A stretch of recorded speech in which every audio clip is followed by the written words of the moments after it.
지금 문재인 정부의 그 전력수급 계획, 재생에너지 3020 계획에 대해서 좀 알아봤습니다. 예. 사실 이거 제가 살펴보면서도 좀 심각했어요.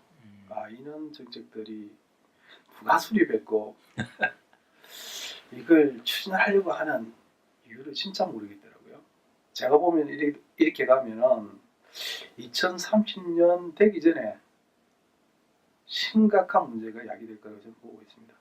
국가 경제적으로 엄청난 타격을 줄 거라고 저는 생각합니다. 빨리 좀 전망치도 바꾸고 정책을 수정해야 되지 않겠느냐는 생각이 듭니다만은 이 정부가 과연 그렇게 할지 참 걱정입니다. 다음으로 한번 다른 문제를 좀 다뤄보고 싶은데 지금 이제 요즘 아닙니다만 한 몇 달 전에 이제 문제가 됐던 게 있죠. 이 SS 화재 때문에 이렇게 이제 태양광 발전에 연계된 ES 장치가 화재가 났던 거, 이게 풍력 발전에도 ES 장치가 연결되어 있습니다. 이게 풍력 이렇게. 근데 이 사고가 이제 문제가 돼가지고 한때 이슈가 됐는데 다시 이제 묻히게 됐는데요. 이 SS 연계의 태양광 발전을 할 경우 REC 가중치를 지금 5를 부여를 하고 있습니다. 이 정책 때문에 사실은 태양광 발전 사업자나 풍력 발전 사업자들이 이 SS 장치를 지금 설치를 하고 있어요. 이게 참 문제가 되는 정책이고 당장 폐기해야 되는 정책입니다. 제가 볼 때는 그 이유를 좀 잠깐 말씀드리겠습니다. ESS라는 게 이제 이게 에너지 스토리지 시스템이라고 해가지고 쉽게 이야기하면 배터리라 생각하시면 됩니다. 그렇죠. 대용량의 배터리라 생각하시면 뭐 이해하기 쉽습니다. 근데 지금 현재 ES를 연계해서 태양광 발전을 할 경우는 REC 가중치를 5를 주고 있습니다. 이게 REC를 좀 설명을 좀 해주십시오. 용어 설명을 조금 하게 되면 여기 보시면 제가 뭐 일일이 다 설명을 드리려 그러면 좀 그런데 이 화면을 보시고 한번 읽어보시게 되면 이해가 될 겁니다. REC라는 게 이제 발전 설비 이제 신재생 에너지 공급 인증서인데 말하면 그 Renewable Energy Certificate를 해가지고 이게 발전 설비 용량이 이제 500메가와트 이상인 발전 사업자들 이 이제 신재생 에너지를 업무적으로 발전해야 하는데 이게 정부에서 인정을 받아야 합니다. 근데 이게 이제 RPS 제도하고 연계가 되어 있는데 신재생 에너지를 발전 사업자는 총 발전량의 2024년까지 10%를 써야 됩니다. 이 RPS 제도에 의해서 이제 이 REC가 이제 설명이 돼야 되는데 이게 일종의 좀 그 규제라고 볼 수가 있겠네요. 규제라기보다는 이 RPS 제도와 REC는 실질적으로 신재생 에너지를 좀 확대하고 지원하기 위해서 만든 제도입니다. 그 취지 자체는 상당히 좋아요. 제가 볼 때는요. 그런데 이게 지금 악용되거나 오용되는 사례로 지금 ES 장치 연계했을 경우 REC 5를 부여하는 그런 겁니다. 그래서 이제 이 RPS 제도에 의해 가지고 이 발전 사업자들이 신재생 에너지로 지금 발전을 해야 되는데 이게 발전을 그렇게 못할 경우는 신재생 에너지로 발전하는 태양광 발전 사업자들이 그 생산하는 신재생 에너지 공급 인증서 그러니까 REC를 사서 보충을 하면 됩니다. 10% 중에서 자신들이 신재생 에너지로 5%로 발전을 한다 그러면 5% 부족하다 그러면 나머지를 이제 이 REC를 구매를 해가지고 보충을 하면 되는데 이제 그렇게 돼 있습니다. 제도 자체는. 그래서 지금 이는 제도인데 이 제도가 문제가 있습니다. 왜 문제냐면 아까 말씀드린 대로 2024년까지 발전량의 10% 신재생 에너지로 발전하도록 의무화한 제도가 지금 RPS입니다. 이 ESS로 연계해서 할 경우 가중치를 5를 주게 되면 어떤 문제가 있냐면 실제 신재생 에너지, 뭐 태양광이나 풍력 이는 용량이나 발전량은 늘어나지 않으면서 RPS 의무 비율을 달성할 수 있게 됩니다. 그렇죠? REC가 원래는 태양광 발전의 풍력이 1을 생산하면 1만 주면 되는데 네. 5를 줘버리지 않습니까? 네. 물론 지금 뭐 태양광은 5고 지금 풍력은 4.5를 주고 있습니다만은 내년 되면 각각 그 4로 다 줄어들게 되긴 합니다만 5를 주게 되니까 이 태양광 사업자나 아니면 풍력 사업자들이 다 ES 장치를 달게 되는 거죠. 그리고 여기에서 나오는 REC들을 이게 발전 사업자들이 사게 되고요. 그러니까 어떻게 되냐면 실제로는 RPS 의무 비율을 달성하게 돼요. REC를 사가지고. 그런데 실제는 어떻게 됩니까? 이 이제 풍력이나 태양광 발전 같은 신재생 에너지의 발전 능력들은 그렇게 안 되는 거죠. 10%를 하게 되면은 실제로 이 발전 용량들이 10% 늘어나야 되는 거 아닙니까? 그렇죠? 10% 맞춰가지고. 그렇게 안 되는 거죠. 그러니까 신재생 에너지 사용을 확대하고자 하는 RPS 제도나 이런 제도들이 무력화되는 겁니다. 그 취지 자체가 무색하게 되는 거죠. 이제 이런 문제뿐만 아니라 더 근본적인 문제가 있습니다. 어떤 문제냐면 이 SS 장치는 충전, 그러니까 입력하고 전력을 입력하고 방전할 때 약 한 5%의 로스가 발생합니다. 이거는 뭐 근본적으로 해소가 안 돼요. 그러니까 충전과 방전량이 차이가 나는 거죠. 이거는. 그렇죠. 예. 그러니까 우리 회사에 사실 ESS 장치가 있습니다. 그러니까 실제로 보면 이 정도 로스가 생겨요. 예, 생기고 있습니다. 또 어떤 문제가 있냐면 ESS 장치를 운영하기 위해서 에어컨을 설치를 해야 돼요. ESS 장치가 설치된 내부는 하부 낭습을 해줘야만이 이게 효율이 유지가 됩니다. 그래서 이제 이 에어컨을 설치함에 따라 가지고 자체적으로 쓰는 전력 소모량이 전체 태양광 발전량의 5%를 차지를 해요. 그러면 충방전의 로스 5%하고 에어컨이 먹는 전력 소모량하고 하면 10%가 그냥 날아가 버립니다. 실컷 태양광 에너지로 발전해 놔놓고 그냥 날려먹는 거죠. 만약 이걸 안 달도 바로 개통 연계해가지고 쓰게 되면 10% 로스는 없습니다. 그렇죠. 근데 이걸 함으로 해가지고 10% 날아가게 되는 겁니다. 예서 태양광으로 발전해 놔놓고 ES 연계로 10%를 소실하게 되는 거죠. 자, 이 문제만 있는 게 아니에요.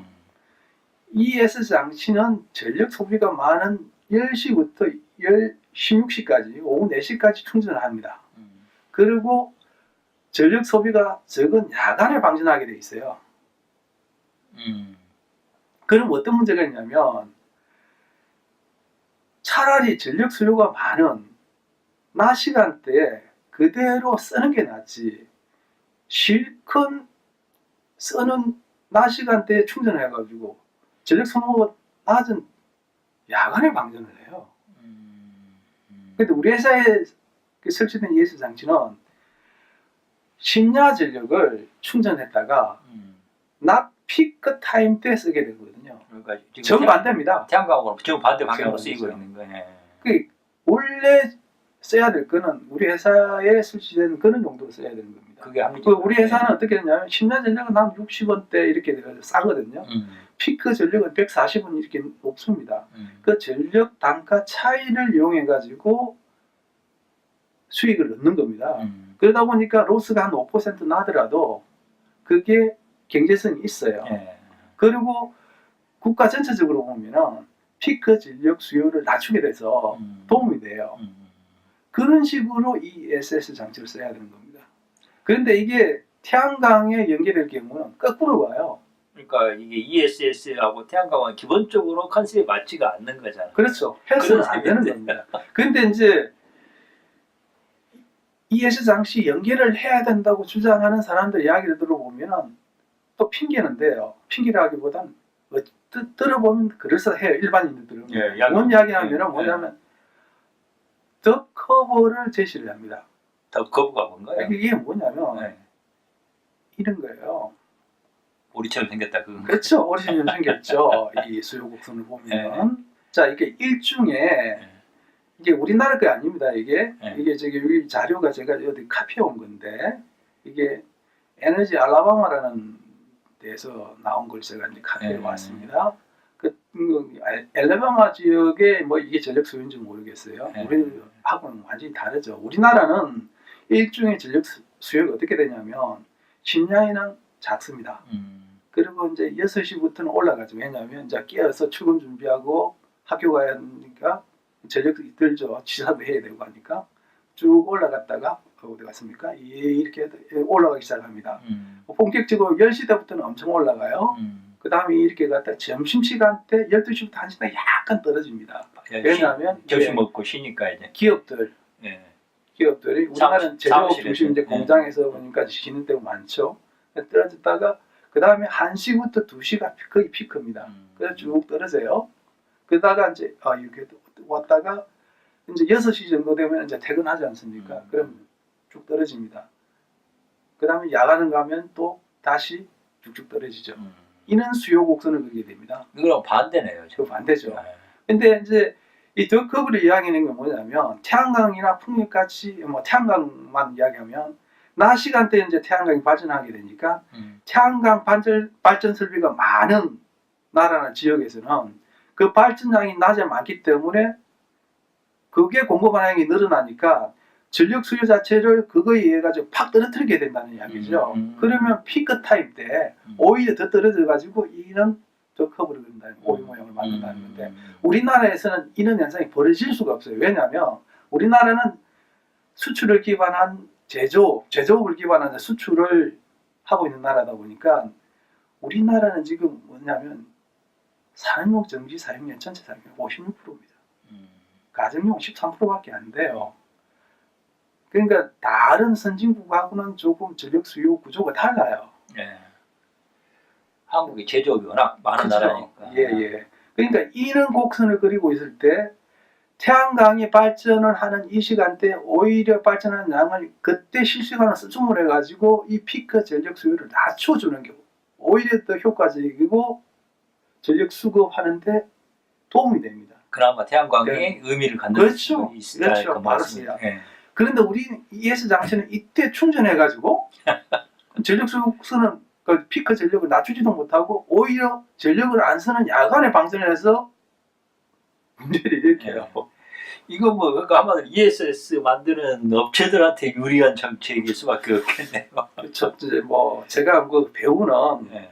좀 알 수는 없죠. 설명을 드리고 싶은데 네. 그 뭐 이거 심정은 가는데 네. 물증이 있기 때문에 말씀을 안 근데 드리겠습니다. 좀 합리적인 걸 하면 이거 ESS라는 게 지금 태양광에 연결해서는 안 되는 부분이에요. 그렇죠. 근본적으로 보니까. 네. 태양광 발전 사업자들도 알고 있어요. 그러겠네요. 예, 그런데 ES 장치를 달면은 가중치 REC 가중치 오르주니까 수익이 나니까. 근데 이게 그 태양광 얼마 전에 그 새만금에 가가지고 예. 문재인 대통령이 했던 게 이제 했던 이야기가 자기가 참 항상 궁금했던 게 태양광 밤에나 그럴 때는 전기 어떻게 하냐고 이제 제가 그 이야기 듣고 좀 황당했습니다. 저도 좀 경악을 했습니다만은 실은 이제 아무것도 모르고 이야기를 하는 건다는 이야기인데 그런 그 사람들 그러니까 즉 태양광 밤에는 어떻게 하느냐 그런 사람들에게는 ESS가 먹혀들겠어요. 왜냐하면은 밤에는 전기 생산도 안 되니까 ESS가 필요합니다. 그러면 가령 문재인 대통령 같은 사람은 대번에 먹혀들 거 아닙니까? 다른 제거. 그러니까 이제 기저전력을 담당하는 그러니까 원전이나 아니면 석탄 발전, 그다음에 청두부화를 담당하는 이제 이게 LNG 발전 이런 기본적인 상식 자체가 없는 거죠. 그러니까. 예.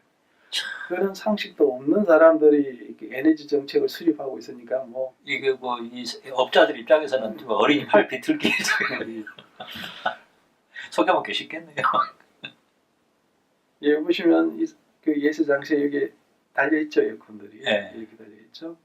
이게 이제 내부입니다. 이렇게 배터리들이 이렇게 셀들이 이렇게 쫙 한 칸이 있는 겁니다. 용량을 늘리면 이 셀들을 늘리면 용량이 커지는 거죠. 아 근데 화재는 왜 일어납니까? 화재가 왜 일어나냐면 여기 항원 항섭을 해가지고 일정 온도를 유지해야 되는데 이 실내가 공간이 협소하게 되면 이게 일시적으로 온도가 올라가는 문제가 발생이 일으켜요. 가열이 되고 이게 나는 겁니다. 물론 근본적으로 그 ES 장치의 최신형이 좀 문제를 일으켰어요. 기존의 것들은 크게 문제가 안 됐습니다만 뭐 기술적인 어떤 문제가 있었던 것 같아요. 그런 것도 있고 이 실내 공간이 좀 협소해서 발생하는 문제도 있습니다. 그래서 아마 이게 좀 개정이 되는 걸로 알고 있습니다. 이게 좀 더 공간을 넓혀라 이렇게 이야기하고 있죠. 그럼 만약에 공간을 넓히게 되면 또 어떤 문제가 생기겠습니까? 여기에 적정한 온도를 유지하기 위해서 에어컨도 커져야 되겠죠. 그다음에 이게 에어컨이 먹는 전력이 늘어나겠죠. 그러겠네요. 이래저래 지금 딜레마. 예, 소실되는 양이 많죠. 이걸 왜 하려고 그런지 모르겠습니다, 저는. 그리고 지금 ESS 장치에 대한 어떤 이 산업에 대해서, 산업에서 이제 어떤 지원을 하기 위해서 이제 필요할 수도 있는데, 우리나라가 지금 배터리 쪽 분야는 뭐 LG든 삼성 SDI든 상당히 기술적으로 세계적 최고 수준에 올라와 있어요. 네, 그렇게 들었습니다. 수준에 올라와 있고, 이제 그런 기업들이 또 자금력이라든지 뭐 이런 것들이 부족하지 않기 때문에 굳이 일부러 그렇게 할 필요가 없다고 보는 거죠. 뭐 또 다른 이유가 있는지는 모르겠습니다만은 그런 측면에서 본다 그러면 이게 ESS 연계해 가지고 REC 가중치를 더 주는 거는 하루빨리 좀 폐지를 해야 됩니다. 사고도 많고요. 이제 거의 이제 막바지 왔는데요. 다음에 이제 앞서 이제 베란다 거치형에 대해서 살펴봤습니다만 이제 주택형 태양광 발전도 좀 재검토할 필요가 있습니다. 왜냐하면 누진제가 폐지되면 이 주택형 태양광 발전하는 설치 가구도 수익성이 많이 떨어지게 됩니다. 그러니까 투자 원금도 해소가 안 되게 돼요. 그 이유는 아까 이렇게 설명해 드렸죠. 이게 이제 완화가 되면 이런 문제가 되니까 이 문제도 조금 서울시나 지자체들이 생각을 좀 해야 될 것 같고요. 이제 뭐 결론을 말씀드리겠습니다. 결론은 이미 뭐 중간중간에 다 제가 말씀드렸으니까 그래도 한번 정리를 해보겠습니다. 아파트 베란다 거치형 태양광 발전 사업은 당장 중단해야 됩니다. 수익성도 없고 경제성만 떨어지는 게 아니라 환경적으로도 오히려 역효과가 난다. 그러니까 정중단을 할 수 없다고 그런다 그러면 지원금을 대폭 줄여야 됩니다. 지원 단가도 하향 조정을 하고 그다음 지원할 때도 엄격하게 심사를 해야 돼요. 그 설치 방향이 뭐 남쪽에서 뭐 한 30도, 서쪽으로 30도, 동쪽으로 한 20도 정도 되는 이 정도의 방향이 아니면은 지원을 하지 말고 그 다음에 이제 그림자가 지는 그 아파트들은 절대 지원을 하면 안 됩니다. 이게 무분별하게 지원을 하니까 지금 문제가 되는 거죠. 지원 심사라는 건 가구별당 지원을 심사한다는 예. 그리고 이제 실제로 공무원들이 현장을 확인하고 진짜 효율이 높은 지역에 돼 있는지 그걸 확인한 뒤에 지원을 해야 됩니다. 그러니까 무분별하게 설치되는 것을 막아야 되는 거죠. 지금 현재로서는 심사 자체가 있긴 있습니까? 모르겠습니다. 제가 봐서는 안 한 것 같아요. 한다 해도 이게 거의 현장을 확인을 하는 건 아니고 그냥 지원서에 그냥 뭐 이렇게 페이퍼워크로만 뭐 그렇게 되는 거 아닌가 이렇게 싶습니다. 거의 업체한테 맡겨져 있는 걸로 보시면 될 것 같습니다. 그래서 이건 하루 빨리 지금 서울시가 재검토해가지고 방향을 빨리 수정해야 됩니다. 이거 전부 다 서울 시민들의 해세를 지금 내는 겁니다. 그것도 뭐 억 단위가 아니라 3천억 정도가 지금 들어가야 될 전체로는 1조가 넘는 거 아닙니까? 이거 제가 궁금한데 박원순 시장이 좀 어느 정도나 직접 개입돼 있나요? 그건 잘 모르겠습니다. 그건 알 수 없으니. 뭐 박원순 시장은 그냥 탈원전 정책에 보조를 맞춰가지고 도시 농업 좋아하고 그런 게 비슷한 것 같습니다. 뭐 그런 분들이야 뭐 좋은 말. 뭐 이런 것들만 좋아하죠. 도시 농업에, 도시 발전에, 도시 태양광 어떤 부작용이 있는지 이건 검토를 하겠습니다. 직접 바라는 것은 없죠. 이 문제에 대해서. 아파트 베란다 거치형에 대해서 직접적으로 언급한 적은 없고요. 네, 그 없는 것 같아요. 나도 못 본 것 같은데. 포괄적으로 원전 한기 줄이기 정책을 위해서 이제 뭐 아파트 베란다든지 주택형에다가 태양광 발전을 하겠다. 뭐 그런 정도만 이야기하고 있는 건데 어쨌든 이 정책 자체가 박원순 서울시장의 어찌보면 주요 정책 중에 하나. 그다음에 홍보도 많이 하는 정책입니다. 사실 이게 뭐 시내버스에도 광고도 많이 하고 있고요. 서울시청에 가도 보면은 많이 하더라고요. 많이 하고 있습니다. 지금 뭐 제로페이 가지고 시끄럽긴 한데 이게 지금 어떻게 보면 제로페이보다 더 심각한 문제. 사실 심각합니다. 훨씬. 그다음에 이제 주택은 앞서도 이야기했습니다만 태양광 발전 사업도 누진제 폐지 여부에 따라 가지고 수익성이 많이 문제가 될 수 있으니까 이것도 지금 서울시가 지금 문재인 정부가 누진제 폐지하겠다 그러면 개사 반대를 해야 될 입장입니다. 그런데 한마디 언급도 없죠. 그러니까 서울시 자체가 어떤 문제가 있는지를 잘 모르고 있다는 이야기입니다. 제가 뭐 중간중간에 말씀드렸습니다. 태양광 발전 자체를 제가 근본적으로 부정하지는 않습니다. 예. 우리나라도 태양광 발전이라든 신재생 에너지를 뭐 지원하고 확대해야 될 필요가 있다고 저도 생각해요. 그런 측면에서는 효율이 높은 쪽에 좀 설치를 하자는 겁니다. 뭐 난지도 같은 게 법사면에 보면 태양광이 안 돼 있어요. 발전이 설치가 안 돼 있는데 있는데도 조금 고려를 할 필요가 있고요. 그 다음에 서울도심 같이 이제 일사량이 적은 이런 지역보다는 지금 뭐 목포나 진주나 이그 남부 지역 쪽에 태양광 발전 사업을 할 경우는 그런 데 서울시가 지원하는 것도 하나의 방법이다 생각이 들고요. 새만금에 이제 태양광 발전 사업하는 것에 대해서 서울시가 직접 한번 참여할 필요도 있지 않느냐 생각이 듭니다. 이 베란다 거층에 지원하는 금액을 여기에 오히려 투자하는 게 저는 훨씬 효율적이고 환경적으로도 낫다고 보는 거죠. 투자 예, 그렇습니다. 뭐 문재인 정부의 에너지 정책에 대해서 제가 뭐 앞에 살펴봤습니다만 이거는 이제 잘못된 예측하고 비현실적인 어떤 설계에 의해서 작성된 거기 때문에 시급히 폐기해야 됩니다. 그리고 다시 재수립해가지고 발표를 해줘야 됩니다. 이 문제 진짜 심각합니다. 이건 제가 시간이 없어가지고 짧게만 설명해 드렸습니다만 다음에 한 기회가 있으면 더 구체적으로 한번 설명을 드리도록 이 하겠습니다. 문제 자체도 한번 별도의 주제로 한번 다뤄야 필요가 예, 있지 나중에 않겠냐 한번 제가 싶습니다. 한번 말씀드리도록 하겠습니다. 예, 뭐 대충 이 정도로 말씀을 드리고 오늘 방송은 마치도록 하겠습니다. 아이고 이게 저도 이제 보면서 그 길보님 그동안 쓰신 글을 이제 저도 보고 그러면서 참 야 대단한 대한민국에서 이런 정도로 준비하신 분이 있나 하는 생각을 좀 하고 많이 그랬었는데 오늘 여기 다시 대화를 나누면서 다시 한번 좀 감탄하기도 하고 감사하기도 하고 그렇습니다. 오늘 이렇게 나와주신 것에도 감사하고 이게 정말 그 공동체를 위해서 나라를 위해서 이게 많이 연구해 주시고 애써 주신 거 정말 감사를 드리겠습니다. 고맙습니다. 예, 수고하셨습니다. 고맙습니다. 예.